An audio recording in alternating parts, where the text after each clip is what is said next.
புதுசாக ஏர்ட்ராப் கொண்டு வரப்போகுது. இந்த ஏர்ட்ராப் கேமிங் சம்பந்தமான ஒரு ப்ராஜெக்ட் இது. இந்த ப்ராஜெக்டிலிருந்து நமக்கு ஏர்ட்ராப் தர போகிறாங்க. இது பைனான்ஸில் லிஸ்ட் ஆக போகுது. இந்த ஏர்ட்ராப்பில் கலந்து கொண்டு இயன்ற அளவுக்கு பாயிண்ட்ஸ்களை நீங்கள் ஏர்ன் பண்ணிக்கொள்ளுங்க. ரிவார்டுன்றதை கிளிக் பண்ணிவிட்டு கனெக்ட் கொடுங்க. கனெக்ட் கொடுத்தா நீங்கள் எந்த வாலெட்டில் கனெக்ட் ஆக போகிறீங்க இதுக்கும் நான் மெட்டாமாஸ்கை கொடுக்குறேன். Use MetaMask connect.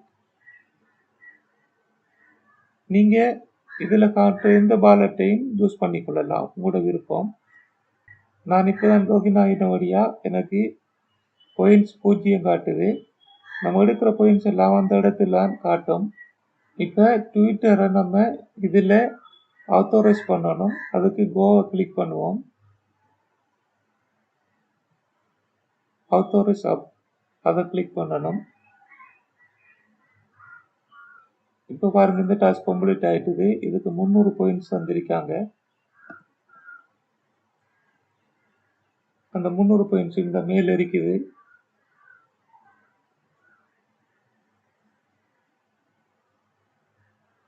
அடுத்ததாக டிஸ்கவுட்டை கனெக்ட் பண்ணுவோம்.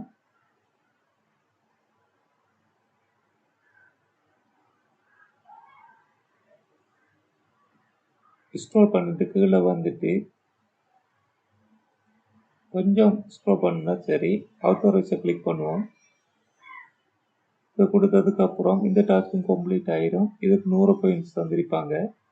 400 பாயிண்ட்ஸ் கிடைச்சிருக்குது. அதுக்காக டிஸ்கவுட் சேனலில் ஜாயின் பண்ணணும். கோவை கொடுப்போம்.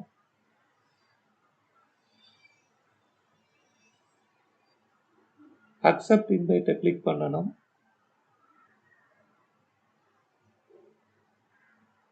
ஓகே, இப்போ டிஸ்கவுட்லேயும் ஜாயின் ஆகியாச்சு.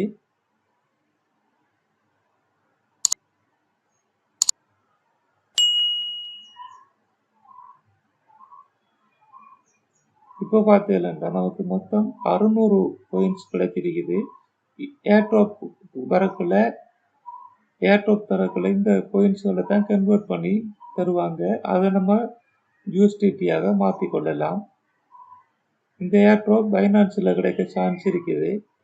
உங்களால் முடிஞ்ச அளவு நேரம் இதில் வர சின்ன சின்ன டாஸ்க்களை கம்ப்ளீட் பண்ணிட்டு பாயிண்ட்ஸ் எடுக்க பாருங்கள். ரெஃபரல் கோட்டை நான் டிஸ்கிரிப்ஷனில் கொடுத்திருக்கிறேன். அந்த கோட்டை பேஸ்ட் பண்ணினீங்கன்னா உங்களுக்கு 200 பாயிண்ட்ஸ் கிடைக்கும். மொத்தமாக இந்த டாஸ்கில் பண்ணுறதால 800 பாயிண்ட்ஸ் கிடைக்கும். 800 பாயிண்ட்ஸையும் எடுத்துட்டு அடிக்கடி இதில் லாகின் பண்ணி பாருங்கள். புதுசாக டாஸ்க் எதுவும் வந்திருந்தால் அந்த டாஸ்க்குகளை கம்ப்ளீட் பண்ணுங்கள். கம்ப்ளீட் பண்ண உங்களுக்கு பாயிண்ட்ஸ் கிடைக்கும். அதிகமாக பாயிண்ட்ஸ் சேர்த்திங்கன்னா அதிகமாக ஏர்ட்ராப் கிடைக்கும். சரி ஃப்ரெண்ட்ஸ், இந்த வீடியோவை பார்த்தமைக்கு நன்றி. உங்களுக்கு எதுவும் சந்தேகங்கள் இருந்தால் கமெண்ட் பண்ணுங்கள், நான் ரிப்ளை பண்ணுறேன். வீடியோவை லைக் பண்ணுங்கள், யூடியூப் சேனலை சப்ஸ்கிரைப் பண்ணுங்கள். ஓகே.